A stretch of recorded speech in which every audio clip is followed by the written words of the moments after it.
Daily. Taste the Daily.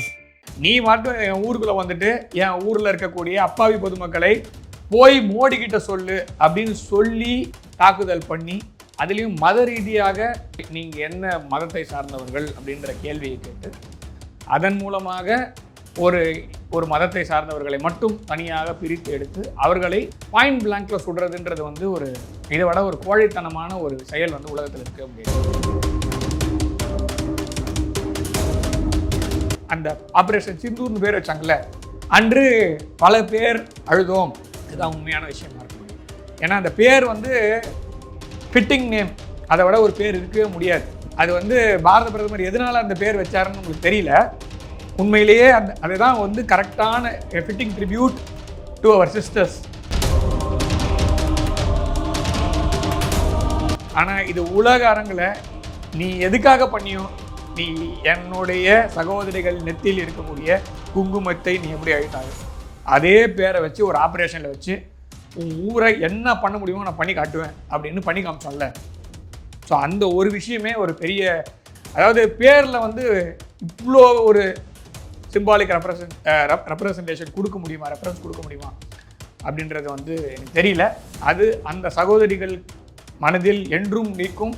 இந்தியாவில் இருக்கக்கூடிய ஒவ்வொரு குடிமகன் மனதிலும் அந்த ஆபரேஷன் சிந்தூர்ன்றது நம்மளுடைய இறுதி நாட்கள் வரை இருக்கும் அப்படிங்கிறது தான் அந்த ஒரு பேரோடைய ஒரு தாற்பயமாக இருக்கு. பாகிஸ்தானுடைய ஸ்போக்ஸ் பர்சன் தலையை சோர்ஞ்சிட்டு பேசின பேச்சும், பாகிஸ்தானுடைய இராணுவ அமைச்சரும் பாகிஸ்தானுடைய வெளியுறவுத்துறை அமைச்சரும் பேசின பேச்சுக்கும், இந்தியாவில் இருக்கக்கூடிய இராணுவத்துடைய செய்தி தொடர்பாளர்கள் 2 வீர மங்கைகள் அவர்கள் பேசின அந்த பேச்சையும் ரெண்டுத்தையும் கம்பேர் பண்ணி பாருங்க.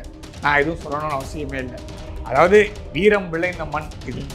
முக்கியமாக பெண்கள் வந்து இந்த ஊரில் வீரம் ஜென்ரலாகவே இருக்கும். அதனால் அதை வைத்து பதில் சொல்கிறேன். இன்னொன்று, ரிலீஜியஸ்க்காக தான் நீ பண்ண, அந்த ரிலீஜியன் வச்சே நான் உனக்கு பதில் சொல்கிறேன். ஸோ இஸ்லாமும் கிடையாது, ரிப்பப்ளிக்கும் கிடையாது, பாகிஸ்தான்ற பேரே தப்பு. ஸோ ஆக மொத்தத்தில் அது ஒரு ஆர்டிஃபிஷியல் ஸ்டேட்டு, அதோட இருப்பை இழந்து விட்டது. அதனால் பாகிஸ்தானையும் இஸ்லாத்தையும் ஒன்றா கொண்டு போய் வைக்கிறது அது இஸ்லாமுக்கு செய்யக்கூடிய நீங்கள் ஒரு பெரிய ஒரு துரோகம், பாவம்னு என்ன வேணால் எடுத்துக்கோங்க.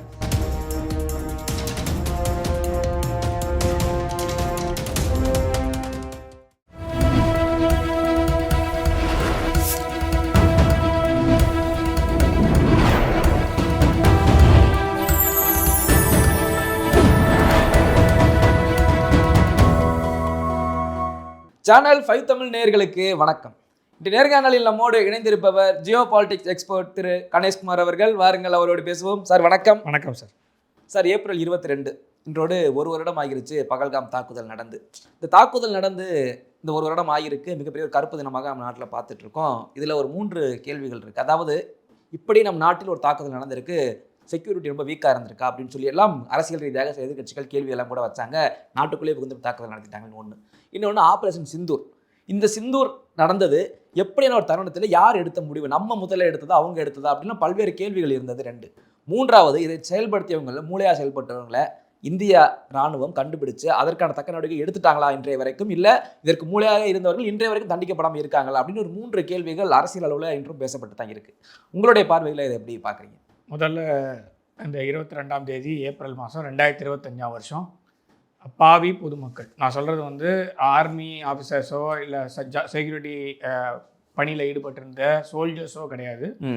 நம்மை போன்ற சாதாரணமான சிவிலியன்ஸ், அதுலேயும் ஊர் சுற்றி பார்க்க போன சிவிலியன், மகிழ்ச்சிக்காக போன்றவர்கள். ஸோ அது வந்து என்றைக்குமே வந்து எந்த ஊர்லேருந்து வந்தாலுமே, அதாவது ஒரு டூரிஸ்ட்டை வந்து யாரும் தாக்க மாட்டாங்க. அது இது வரைக்கும் காஷ்மீரோட வரலாற்றிலே கூட டூரிஸ்ட்டை வந்து மோஸ்ட்லி டார்கெட் பண்ணக்கூடாதுன்ற மாதிரி தான் இருக்கும். ஆனால் இந்த டைம் வந்து ரொம்ப இது பண்ணாங்க. ஸோ அதுலேயும் மத ரீதியாக ஐசோலேட் பண்ணி, அதாவது தனிமைப்படுத்தப்பட்டு, அதாவது நீங்கள் என்ன மதத்தை சார்ந்தவர்கள் அப்படின்ற கேள்வியை கேட்டு அதன் மூலமாக ஒரு மதத்தை சார்ந்தவர்களை மட்டும் தனியாக பிரித்து எடுத்து அவர்களை பாயிண்ட் பிளாங்க்ல சுடுறதுன்றது வந்து இதை விட ஒரு கோழைத்தனமான ஒரு செயல் வந்து உலகத்தில் இருக்க முடியாது. ஜென்ரலாக தீவிரவாதமே ஒரு கோழை செயல் தான். தீவிரவாதத்தை விட ஒரு கோழையான ஒரு விஷயம் எதுவுமே கிடையாது. ஏன்னா உங்களுக்கு உண்மையிலே சண்டை போடணுன்னா ஆர்மியில் போய் ஜாயின் பண்ணு, இல்லைனா போய் அடுத்த நாட்டுக்கு போயிரு, அந்த நாட்டில் போய் குடியுரிமை பெற்று ஆர்மியில் வந்து சண்டை போடு, அதுதான் கரெக்டாக இருக்குமே தவிர மக்களோட மக்களாக இருந்துக்கிட்டு எவன் வந்து நல்லவன் எவன் கெட்டவன் அதாவது பிரித்து பார்க்க முடியாத அளவுக்கு இருக்கக்கூடிய ஒரு சந்தர்ப்பத்தை உபயோகப்படுத்தி நம்பிக்கையை உபயோகப்படுத்தி கோழைத்தனமான ஒரு செயல் அப்படிங்கிறது பயங்கரவாதம் தான். இந்த பயங்கரவாதத்தோட ஒரு கோழைத்தனமான செயல் கிடையாது. அந்த மாதிரி அந்த கோழைத்தனத்திலையுமே கோழைத்தனமான ஒரு விஷயம் என்னென்னா மத ரீதியாக பிரித்தெடுத்து அவர்கள் சொந்தக்காரங்க முன்னாடி, அதாவது மனைவிக்கு முன்னாடி கணவனை, மகன்களுக்கு முன்னாடி தந்தை, அந்த மாதிரிலாம் வந்து குழந்தைங்க முன்னாடி சுடுறதுன்றது வந்து ஒரு ஒரு கொடூரமான செயல் அப்படிங்கிறதோட ஒரு மனநோய் அப்படின்ற மாதிரி தான் எடுத்து. இதில் சரியான வார்த்தை பயன்படுத்துறீங்க. பயங்கரவாதம் அப்படின்றது கோழைத்தனம். இது யாரும் பெருசாக பேச மாட்டாங்க. ஆமாம், பயங்கரவாதி தைரியமான அவனை தான் நான் சொன்ன மாதிரி தான் செஞ்சிருக்க முடியும். ஜென்ரலாக பயங்கரவாதம்ன்றது ஒரு கோழைத்தனமான ஒரு செயல் தானே. இப்போ அதாவது கோல்டன் மொமெண்ட் அப்படின்வாங்க. அதாவது இப்போ சோல்ஜர் இருக்கான்னா அலர்ட்டாக இருப்பான். முன்னாடி நிற்கிறவனும் ஒரு சோல்ஜரோட தான் சண்டை போடுவான். யூனிஃபார்ம் போட்டவன் யூனிஃபார்மோட சண்டை போடுவான். அந்த அந்த அதாவது அவனை வந்து நல்லவனா கெட்டவனான்னு பிரித்து பார்க்கலாம் வேண்டாம். சோல்ஜர் அப்படிங்கிறவன் யார்கிட்ட டெக்னிக்கல் அட்வான்டேஜ் இருக்கோ சுட போகிறான், அவ்வளோதான். ஆனால் இது வந்து பொதுமக்களாக வந்து இவன் நல்லவன் நினச்சி தானே பேசிகிட்டு இருக்காங்க. அப்போ வந்து அப்படியே அவன் கையிலேருந்து கன்று எடுத்து சுடுறான்னா இவன் ஒருவேளை தீவிரவாதியாக இருப்பான்னு போலீஸ்காரன் முன்னாடியே கன்று வச்சுருந்தானா அப்போ அது வேற கதை இல்லையா? ஸோ அப்போ அது கோழைத்தனமான செயல் தானே. நீங்கள் வந்து மறைமுகமான ஒரு வேலையை செய்கிறீங்கன்னா அது கோழை தான் அந்த மாதிரி வேலையை செய்வான். வீரன் என்றைக்குமே வந்து நேரம் முன்னு நின்று சண்டை போடுவான். பொதுமக்களை முன்னாடி நிறுத்தி பொதுமக்களாக கலந்து பால் நினச்சி குடிச்சா விஷம் இருக்குதுன்னா அந்த விஷத்தை வைக்கிறவங்க கண்டிப்பாக கோழையாக தானே இருக்க முடியும். ஸோ அப்படிப்பட்ட ஒரு நம்பிக்கை துரோகம் தான் பயங்கரவாதம். அதாவது பொதுமக்கள் அப்படின்ற மாதிரி தான் எல்லாருமே பார்ப்போம்.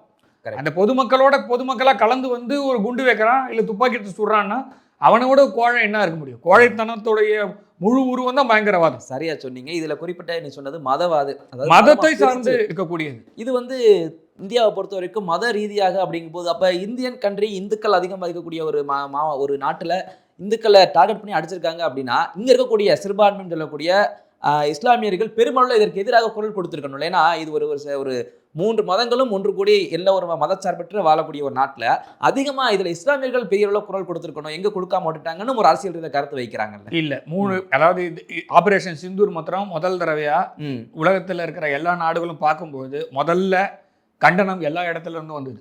இது காஷ்மீர்லேயே கண்டனம் வந்தது. காஷ்மீர் அதாவது மாநிலத்திலேயே இந்த பயங்கரவாத தாக்குதலுக்கு எதிராக இஸ்லாமியர் அதிகமாக இருக்கக்கூடிய பகுதியிலுமே பலத்த கண்டனங்கள் வந்தது. முதல் முறையாக நம்ம வந்து கேண்டில் மார்ச் வந்து போனதெல்லாம் நம்ம பார்க்க முடியுது. அதே மாதிரி இதுக்கு தக்க பதிலடி கொடுத்தே ஆக வேண்டும்னு நம்ம இங்கே தமிழ்நாட்டில் இருந்தோ இல்லைன்னா வந்து கேரளாவில் இருந்தோ வரல, காஷ்மீர்லேருந்தே முதல்ல வந்தது. கரெக்டா? நீங்கள் வந்து இதை வந்து நம்ம இந்த விஷயத்தில் வந்து இந்தியாவை ஒருங்கிணைத்தது அப்படின்ற மாதிரி தான் எடுத்துக்கலாம். இது ரொம்ப வருந்தத்தக்க ஒரு நிகழ்வாக இருந்தாலும் அந்த நிகழ்வு வந்து இந்தியர்களாக அனைவரையும் ஒன்று சேர்த்தது. கண்டிப்பாக பதில் தாக்குதல் செய்யணும் அப்படிங்கிறத இந்தியாவில் இருக்கிற அனைத்து குடிமகனும் வந்து ரொம்ப இதில் வந்து தாக்குதல் பண்ணலாமா வேண்டாமான்றதெல்லாம் இல்லை. இங்கே இருக்கக்கூடிய சில வெளிநாட்டுக்கு சப்போர்ட் செய்கின்ற சில பேரை தவிர 148 கோடி மக்களில் கண்டிப்பாக 147 கோடி பேர் நீங்கள் வந்து கண்டிப்பாக அது மத ரீதியாக இல்லை, பால் மதம் ஜாதி இதெல்லாம் தாண்டி கண்டிப்பாக இதுக்கு பதிலடி கொடுத்தே ஆக வேண்டும் அப்படின்னு காத்துட்டு இருந்த டைம் அது. அதனால வந்து இதே டைம் போன வருஷம் ஈவினிங்கில் பார்த்தீங்கன்னா 22ஆம் தேதி ஏப்ரல் போது நம்மளுக்கு வந்து பெரிய எதிர்ப்பு, பாகிஸ்தானுக்கு கண்டிப்பாக ஒரு பதிலடி கொடுத்தே ஆக வேண்டும். அதுக்கப்புறமா இது வந்து மே மாதம் 7ஆம் தேதி தான் முதல் கேள்வி முடிச்சிடுறேன், அதுக்கப்புறம் அதுக்கு போகிறேன். ஆனால் அந்த இடைப்பட்ட அந்த 15 நாள் இருக்கு இல்லையா, 7ஆம் தேதி தான் நம்ம முதல் தாக்குதல். ஆமாம், மே மாதம். ஆமாம். அந்த இடைப்பட்ட தருணத்தில் யாரை பார்த்தாலும் எங்கே பார்த்தாலும் எந்த ஒரு நேர்காணலாக இருந்தாலும் எந்த ஒரு இதுவாக இருந்தாலும் கலந்துரையாடலாக இருந்தாலும் கேட்கப்பட்ட கேள்வி அங்கேயும் சரி வெளியிலையும் சரி, எப்போ நம்ம தாக்குதல் பண்ண போகிறோம்? இந்த கேள்வி வந்து நீங்கள் சொன்ன அந்த மதம் சார்ந்தோ இனம் சார்ந்தோ பால் சார்ந்தோ ஸ்கூல் பசங்க கூட கேட்டாங்க, நான் அடிப்போமா அடிக்க மாட்டோமா, எப்போ அடிப்போம், அடிக்க மாட்டோமான்ற கேள்வி கூட இல்லை, எப்போ அடிப்போம், ரெடி நம்ம இப்போ கரெக்டாக இருக்குமா அப்படின்றது மாத்திரம் தான் கேள்வியாக இருந்தது தவிர யாருமே பதில் தாக்குதல் பண்ணுவாங்களா மாட்டாங்கன்ற கேள்விக்கு அந்த சந்தேகம் இல்லை என்று அப்படின்றது தான் ஒரு வெயிட்டிங்காக இருந்ததே தவிர யாருமே வந்து இந்த கவர்மெண்ட் வந்து பதில் தாக்குதல் செய்யாது அப்படின்ற மாதிரி நம்பிக்கையோ இவங்க வந்து செய்ய மாட்டாங்கப்பா அப்படின்ற மாதிரி இல்லையோ, இன்னொன்று செய்யக்கூடாதுன்னு சொல்லலை, எல்லாருமே தாக்குதல் பண்ணணும்னு தான் சொன்னாங்க. அதனால இது வந்து அவங்க நம்ம மேல திணிக்கப்பட்ட போர். இல்ல இந்த கேள்வி நான் ஏன் கேட்டேன், நான் மத ரீதியாக அப்படி ஒரு விமர்சனம் இருக்கேன் ஏன் கேட்டேன் அப்படின்னா, இந்த விமர்சனத்துக்கு பதிலடி கொடுக்கும் கண்டிப்பா அதை தான் சொல்றேன். குரேஷி அப்படின்றவங்களை வச்சு நாட்டுக்கு எதிராக தாக்குதல் நடத்தி பிரஸ் மீட்டை கூட இல்ல, அதை கரெக்டான ஒரு கேள்வி தான் கேட்டீங்க. அதுல வந்து ஏன்னா இந்தியா ஒருங்கிணைந்த ஒரு நாடு, மதம் ரீதியாக இதை மேலும் நீங்கள் துண்டாட முடியாது அப்படிங்கிறது இன்னைக்கு அந்த கேள்வியிலே இன்னொரு பதிலும் நான் சொல்றேன். இந்தியா வந்து இந்துக்களுக்கான ஒரு, அதாவது பிரிவினை போது இந்துக்களுக்கான ஒரு நாடு அப்படின்றது இந்தியா உருவெடுத்தது. இஸ்லாமியர்களுக்கான ஒரு தேசம் அப்படிங்கிறது தான் பாகிஸ்தான். அது இஸ்லாமியர்களுக்கான நாடு, இந்துக்களுக்கான தேசம் அப்படின்ற 2 பிரிவா பிரிஞ்சுது. ஸோ இன்னைக்கு பாகிஸ்தான் வந்து இஸ்லாமில் எந்த லெவலில் இருக்காங்க, இந்தியாவுடைய இஸ்லாமியர்கள் எப்படி இருக்காங்கன்னு அவங்கவுங்களே முடிவு பண்ணிக்கிட்டோம். 2வது, இந்தியா வந்து இன்று 2வது மிகப்பெரிய இஸ்லாமிய ஜனத்தொகை கொண்ட உலகத்தில் இருக்கக்கூடிய நாடு. முதல் வந்து இந்தோனேஷியா, 2வது இந்தியா தான். இஸ்லாமியர்களுக்காகவே தேசம்னு சொன்னீங்கல்ல பாகிஸ்தானை, என்ன கேஷிங்க நீங்கள்? ஒன்றும் கிடையாது. இந்த மாதிரி பயங்கரவாத தாக்குதல், எல்லையை தாண்டி வந்து பொதுமக்கள் மீது தாக்குதல் பண்ணிட்டு இந்த நாட்டுக்குள்ளே இருக்கிற கூட இஸ்லாமியர்களையும் இந்துக்களையும் பிரிக்கிறதுக்கும், இந்த நாட்டில் இருக்கக்கூடிய ஒரு அமைதியை சீர்குலைக்கிறதுக்காகவும், சரி நீயாவது நல்லா இருக்கியானா நீயும் இல்லை, நீயாவது உருப்பிட்டியா, இது மாதிரி பண்ணிட்டு நீயாவது உருப்படியா இருக்கேன்னா இல்லை. ஸோ ஆக மொத்தம் நம்ம மீது திணிக்கப்பட்ட ஒரு போர் இது.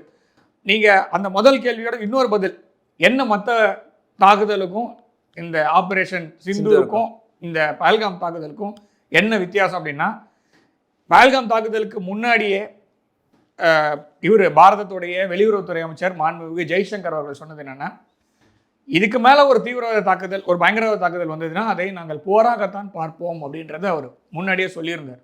ஸோ அதுக்கப்புறமா நடந்த தாக்குதல். ஸோ அதனால என்னைக்கு வந்து முதல் புல்லட் இந்தியாவில் இருக்கக்கூடிய அப்பாவி ஒரு சுற்றுலா பயணிகள் மீது பாய்ந்ததோ அன்றே இந்தியாவும் பாகிஸ்தானும் போருக்கு உள்ளே சென்று விட்டார்கள் அப்படின்றதான் என்னுடைய கருத்து. அதனால போர் நம்ம மீது திணிக்கப்பட்டது. நான் போய் அவன் பாகிஸ்தானுக்குள்ள போய் கூட்டிட்டு வரல, அவன் தான் அந்த சமயத்தில் உள்ள இருந்து வெளியில வந்து மறைந்திருந்து, இது வந்து டெரர் பேட் அப்படிங்கிறது பாகிஸ்தானை பொறுத்த வரைக்கும் அது வந்து ஒரு குடிசை தொழில் மாதிரி. நம்ம ஊர்ல எல்லாம் மகளிர் சுய உதவி குழு அப்படின்றதெல்லாம் நிறைய நடக்குது. ஸோ இது மூலமாக அந்த மாதிரி தான் பாகிஸ்தானை பொறுத்த வரைக்கும் பயங்கரவாதம் அப்படிங்கிறது ஒரு குடிசை தொழில். அது முற்றிலும் அழிக்கப்பட வேண்டும்.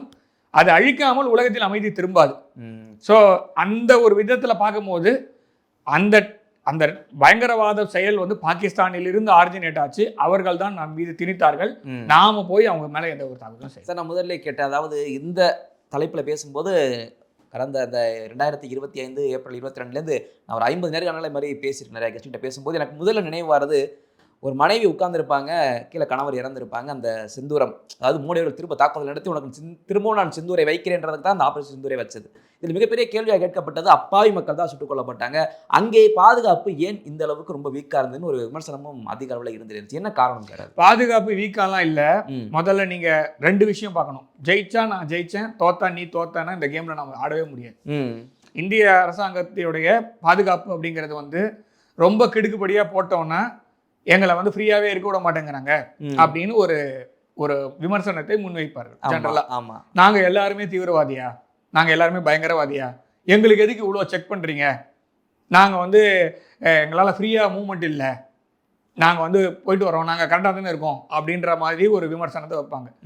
அதே சரி ஓகேன்னு கொஞ்சம் ஃப்ரீடம் கொடுத்துட்டு பிறகு இந்த மாதிரி நாம் வந்து துரந்தரில் ஒரு வசனம் வரும், மாதவன் சாருடைய டைலாக், அதாவது அஜித் குமார் டோவல் அவர் பேசுகிற மாதிரி ஒரு டைலாக் வரும். we have to get it every time correct but they have to get it only one time correct. இதுதான் இன்டெலிஜென்ஸோடைய சக்ஸஸ் அப்படின்றது வந்து அதோடைய ஜென்ரலாக நடக்கிறது. அதோடைய ஃபெயிலியர் அப்படின்றது வந்து என்னைக்காவது ஒரு நாள் இது மாதிரி நடக்கிறதுல தான் தெரியும். இன்டெலிஜென்ஸ் வந்து டெய்லி சக்ஸஸ், நம்ம இன்னைக்கு உட்காந்து பேசிகிட்டு இருக்கோம், இன்னைக்கு ஒரு சக்ஸஸ், இன்னைக்கு சக்ஸஸில் இருக்கிறதுனால தான் நம்ம இப்படி பேசிகிட்டு இருக்கோம். போன வருஷம் ஒரே ஏதோ ஒரு இடத்துல ஒரே ஒரு இன்ஃபர்மேஷன் நம்மளுக்கு கிடைக்காம இருந்திருக்கலாம். அந்த ஒரு கிடைச்ச அந்த துருப்பு அப்படின்னு கனெக்ட் பண்ணுறதுன்னு இருக்கு இல்லையா, அது ஏதாவது ஒரு இடத்துல இன்டெலிஜென்ஸ் அந்த ஒரு பிரீச் பத்திரம் தான் இந்த மாதிரி ஒரு விஷயத்தை பேச வைக்கிறதே தவிர, இன்டெலிஜென்ஸ்க்காக இந்தியா நிறைய உயிர்களை தியாகம் பண்ணியிருக்கு. இன்றைக்கும் சொல்கிறேன், நம்மளுடைய ஆட்சியாளர்கள் மாறினாலும் நம்மளுக்காக கண்ணுக்கு தெரியாமல் பல உயிர்கள், பல ஆத்மாக்கள் உலகம் முழுக்க இருந்து இந்த வேலையை நம்மளுக்காக செஞ்சிட்டு இருக்காங்க. உள்நாட்டிலும் சரி வெளிநாட்டிலும் சரி இந்தியாவிற்காக வேலை பார்க்கக்கூடிய அந்த இன்டெலிஜென்ஸ் அவர்களுக்கு நாம் முதல்ல நன்றி. என்னென்றி கொன்றாருக்கு மொய் உண்டா மொய் வெளி செய்கின்ற, அதாவது ஒரு ஃபெயிலியருக்காக விளைவு பெருசு தான் இல்லைன்னு சொல்ல. ஆனாலும் இந்த மாதிரி டெய்லி அவங்க பிளான் பண்ணிகிட்டே தான் இருப்பாங்க. ஆனால் இது பெரிய இன்டெலிஜென்ஸ் ஃபெயிலியரா அப்படின்னா சில சமயத்தில் நம்மளுக்கு வந்து கிடைக்கிறக்கூடிய இன்ஃபர்மேஷன் வந்து எந்த அளவுக்கு நம்ம எல்லா இன்ஃபர்மேஷனும் சீரியஸாக தான் எடுத்திருப்போம். சில சமயத்தில் வேறு மாதிரி இன்ஃபர்மேஷன் இல்லாமல் தாக்கக்கூடிய ஒரு செயல்கள் தான் அன்னைக்கு நடந்தது. அதனால் இது வந்து மிகப்பெரிய இன்டெலிஜென்ஸ் ஃபெயிலியர் அப்படிங்கிறத வந்து எடுத்துக்க முடியாது. ஏன்னா பாகிஸ்தான் இன்றும், நான் சொல்கிறது நேற்றுக்கு முந்தா நேற்று கூட இன்ஃபில்ட்ரேட் பண்ண ட்ரை பண்ணாங்க. நம்ம ஜவான்ஸ் வந்து திரும்ப ஃபைட் பண்ணி அதை வின் பண்ணியிருக்காங்க. ஸோ தினம் பாகிஸ்தான் 1947 ஆகஸ்ட் மாதம் 14ஆம் தேதி என்னைக்கு அந்த நாடு ஆரம்பித்ததோ அன்னிலிருந்து இன்று வரை இந்தியாவை 100 துண்டாக போடுவேன், அதுலேயும் பிளேடு எடுத்து கீறி ரத்த ஊற விட்டு சாவடிப்பேன், இதான் அவங்களோட எண்ணமே தவிர. அதனால் இந்த மாதிரி விஷயங்கள் டெய்லி. இன்னொரு இது மாத்திரம்தான் அப்படின்னா எல்லா விதத்திலையும் பாகிஸ்தான் இந்தியாவை எதிர்க்கிறது. ஹேக்கிங்லேருந்து ஸோ டெய்லியுமே ஒரு 2 கோடி அட்டம்ப்ட்ஸ் இருக்கும் அப்படிங்கிறாங்க. 2 கோடி. ஸோ அவ்வளோ தடவை இந்தியாவில் இருக்கக்கூடிய இன்ஃப்ராஸ்ட்ரக்சரை ஹேக் பண்ணுறதுக்கு ட்ரை பண்ணுறாங்க. அதை நம்ம டெய்லி முறியடிக்கிறோம். ஒரு நாள் 2 நாள்ல இல்லை, 365 நாளும். அதில் வந்து ஒரு இந்த ஆப்ரேஷன் சிந்தூரை பற்றி பேசும்போது இந்தியாவோட உளவுத்துறை அவங்கள சார்ந்த ஒரு எக்ஸ்பர்ட் பேசும்போது சொல்கிறாரு, இந்தியா பாகிஸ்தான் மேட்ச் வந்ததுன்னா அன்னைக்கு வந்து டபுள் ட்ரிபிள் ஆகும், 10 மடங்கு கூட வரும் அப்படின்னு சொல்கிறார். ஸோ அப்போனா எந்த அளவுக்கான இன்டெலிஜென்ஸ் நம்மக்கிட்ட இருக்குது, அதற்கு நாம் எவ்வளோ முன்னெடுப்பு எடுக்கிறோம், அதை தினம் நம்மளுடைய எல்லா விஷயத்தையும் பாதுகாப்பதற்காக நம்ம செலவும் பண்ணுறோம், அதற்கு வந்து மெனக்கெட்டிருக்கோம். அதனால் இந்த ஒரு நிகழ்வு வந்து கண்டிப்பாக இன்டெலிஜென்ஸோடைய மிகப்பெரிய ஒரு ஃபெயிலியர் அப்படின்னு எடுத்துக்க முடியாது. கண்டிப்பாக அது வந்து ஒரு செட்பேக் அப்படின்ற மாதிரி தான் எடுத்துக்கணும். ஏன்னா நம்ம அதை பவுன்ஸ் பேக் பண்ணிட்டோம். அந்த தீவிரவாத தாக்குதலில், பயங்கரவாத தாக்குதலில் யாரெல்லாம் ஈடுபட்டாங்களோ அவங்க எல்லாரையுமே நம்ம எலிமினேட் பண்றோம் அப்படிங்கிறது தான் வந்து நம்மளுடைய ஆபரேஷன். என்னோட மூணாவது கேள்வி அதை நம்ம பண்றதுக்கு இன்டெலிஜென்ஸ் இல்லாம பண்ண முடியாது. இதை யார் செய்தார்களோ அவர்கள் வீட்டுக்குள்ளே போய், அதான் இந்தியா வந்து நீ என் வீட்டுக்குள்ள வந்தீங்கன்னா நான் வீட்டுக்குள்ள வருவேன், எப்போ வருவேன்னு சொல்ல மாட்டேன், நான் உள்ள வந்து உன்னை கொண்டுட்டு போவேன் அப்படிங்கிறது தான் இந்தியா வந்து எடுத்த முடிவு. 2014 அப்புறமாவே இந்தியாவுடைய இந்த பயங்கரவாதத்திற்கு எதிரான ஒரு போர் அப்படிங்கிறது, பயங்கரவாதத்துக்கு எதிரான நடவடிக்கை அப்படிங்கிறது கூறு செய்யப்பட்டு விட்டது. அன்றிலிருந்து இன்று வரை நீ எனக்கு ஒரு தடவை பண்ணினா நான் உனக்கு வந்து அதாவது நீ மறுக்கவே முடியாத அளவுக்கு ஒரு பெரிய அளவுக்கான டேமேஜ் உங்க ஊர்ல நடக்கும் அப்படிங்கிறது தான். பாகிஸ்தான்ல இன்னைக்கு கரண்ட் கிடையாது. பாகிஸ்தான்ல இஸ்லாமாபாத்ல ராவல்பிண்டிலையுமே பவர் சப்ளை கட்டு. ஸோ அந்த மாதிரி தான் அவங்க நிலைமை இன்னைக்கு இருக்கு. ஸோ அந்த மாதிரி ஒரு நிகழ்வு தான் பாகிஸ்தான் டெய்லி ஃபேஸ் பண்ணிட்டு இருக்காங்க. அதனால நீ மட்டும் என் ஊருக்குள்ள வந்துட்டு என் ஊர்ல இருக்கக்கூடிய அப்பாவி பொதுமக்களை போய் மோடி கிட்ட சொல்லு அப்படின்னு சொல்லி தாக்குதல் பண்ணி, அதாவது என்ன சொல்ற வார்த்தையே கிடையாது இது. ஆனா உண்மையிலேயே அந்த ஆபரேஷன் சிந்தூர்னு பேர் வச்சாங்கல்ல, அன்று பல பேர் அழுதோம். இதுதான் உண்மையான விஷயமா இருக்க முடியும். ஏன்னா அந்த பேர் வந்து ஃபிட்டிங் நேம், அதை விட ஒரு பேர் இருக்கவே முடியாது. அது வந்து பாரத பிரதமர் எதனால அந்த பேர் வச்சாருன்னு உங்களுக்கு தெரியல. உண்மையிலேயே அதுதான் வந்து கரெக்டான ஃபிட்டிங் ட்ரிபியூட் டு அவர் சிஸ்டர்ஸ். அதுக்கு வந்து இருவேறு கருத்துக்கள் இருக்கவே முடியாது. அந்த பேர் வைத்ததுக்காகவே வந்து நம்ம வந்து நன்றி கடன் பட்டிருக்கிறோம் இந்த அரசாங்கத்திற்காக. ஏன்னா இதுக்கு முன்னாடியும் இந்த மாதிரி தாக்குதல் பாகிஸ்தான் அடிக்கடி செய்தது. ஆனால் அதுக்கு பதில் நம்ம பெரிய கொடுக்கல.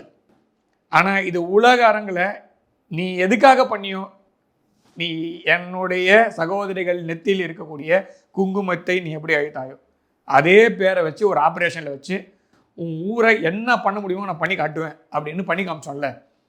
ஸோ அந்த ஒரு விஷயமே ஒரு பெரிய, அதாவது பேரில் வந்து இவ்வளோ ஒரு சிம்பாலிக் ரெப்ரசன்டேஷன் கொடுக்க முடியுமா, ரெஃபரன்ஸ் கொடுக்க முடியுமா அப்படின்றது வந்து எனக்கு தெரியல.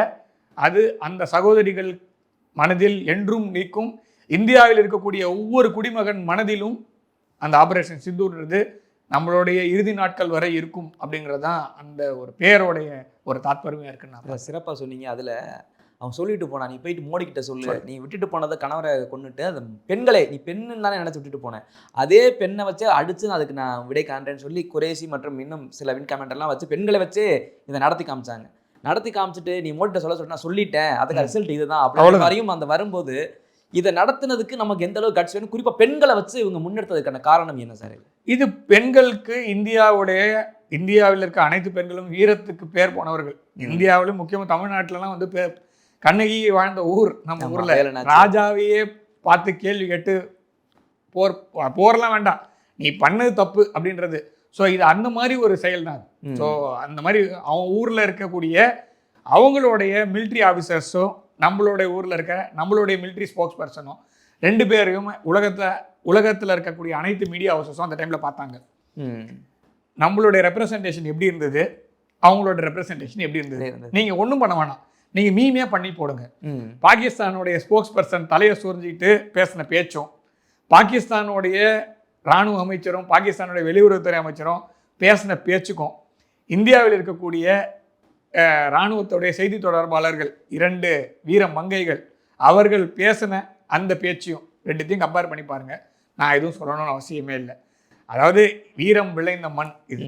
இன்று வரை, அப்போதுலேருந்து இன்று வரை இந்தியா வீரத்திற்கு பேர் போன நாடு. அதுலேயும் முக்கியமாக பெண்கள் வந்து இந்த ஊரில் வீரம் ஜென்ரலாகவே இருக்கும். அதனால் அதை வைத்து பதில் சொல்கிறது. இன்னொன்று, ரிலீஜியஸ்க்காக தான் நீ பண்ண, அந்த ரிலீஜியன் வச்சே நான் உனக்கு பதில் சொல்கிறேன். நீ வந்து எந்த விஷயத்துக்காக இந்தியாவை நீ ரெண்டு பீஸ் ஆக்குறேன், இல்லைன்னா 2ஆக இருக்கிறது இந்தியான்னு நீ காமிக்கணும்னு நினைச்சியோ, அந்த விஷயம் இல்லை.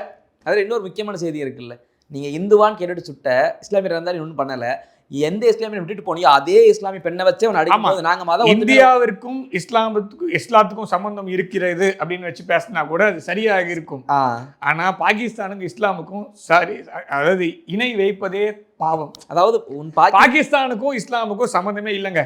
ஒரே ஒரு விஷயம், இந்த ஈக்குவேட் பண்றதுனால தாங்க பெரிய பிரச்சனை. நான் ஜென்ரலா சொல்றது என்னன்னா, இஸ்லாம் அப்படி ஈக்குவேட் பண்ணணும்னு நினைச்சீங்கன்னா இஸ்லாமுக்குன்னு ஒரு வேல்யூஸ் இருக்கு இல்லையா, அந்த வேல்யூஸ் பாகிஸ்தான்ல ஏதாவது இருக்குதான்னு பாருங்க. எதுவும் இல்லை. அது ஒரு ஆர்டிஃபிஷியல் ஸ்டேட். அது யூகேவும் யூஎஸும் சேர்ந்து அந்த இடத்துல அவங்களுக்கு ஒரு அவுட் ஹவுஸ் வேணும்னு ஆரம்பிச்சாங்க. அதை வேற எந்த பேர்லையும் ஆரம்பிக்க முடியலன்றதுக்காக சும்மா இருக்க ஒரு 10 பேரை வச்சு இந்த இடத்துல இவங்களை வச்சு போராட்டம் பண்ணா நடக்கும் அப்படின்னு வச்சு அதன் மூலமாக கிரியேட் செய்யப்பட்ட ஒரு ஆர்டிஃபிஷியல் ஸ்டேட் தான் பாகிஸ்தானே தவிர பாகிஸ்தானுக்கும் இஸ்லாத்துக்கும் சம்பந்தமே கிடையாது. பேரளவில் அவங்க என்ன சொல்றாங்கன்னா இஸ்லாமிக் ரிப்பப்ளிக் ஆஃப் பாகிஸ்தான் சொல்றாங்க. ஓகேவா, இஸ்லாம் இல்லைன்னு சொல்லிட்டேன், ரிப்பப்ளிக்காவது இருக்குதான்னு பார்த்தா 1946 தொடர்ந்து இன்னி வரைக்கும் ஒரே ஒரு கவர்மெண்ட் கூட கம்ப்ளீட்டா முடிச்சதே கிடையாது. ஒரு தடவை கூட ஒரு ஆட்சியாளர் கூட சரியாக தன்னுடைய ஆட்சி காலத்தை நிறைவு செய்து இன்னொரு எலெக்ஷன் கொண்டு வந்ததே இல்லை. ஒன்று மிலிட்ரி கிட்ட இருக்கும், இல்லைன்னா இப்போ அசீம் முனீர்னு ஒரு ஃப்ராடு மார்ஷல் கொண்டு வந்திருக்காங்க. இந்த மாதிரி அவனாவது ஒருத்தன் கண்ட்ரோல் இருக்குமே தவிர அது ரிப்பப்ளிக்கும் கிடையாது. ஸோ இஸ்லாமும் கிடையாது, ரிப்பப்ளிக்கும் கிடையாது. பாகிஸ்தான்ற பேரே தப்பு. ஸோ ஆக மொத்தத்தில் அது ஒரு ஆர்டிஃபிஷியல் ஸ்டேட்டு, அதோட இருப்பை இழந்து விட்டது. அதனால பாகிஸ்தானையும் இஸ்லாத்தையும் ஒன்னா கொண்டு போய் வைக்கிறது அது இஸ்லாமுக்கு செய்யக்கூடிய நீங்கள் ஒரு பெரிய ஒரு துரோகம், பாவம்னு என்ன வேணா எடுத்துக்கோங்க.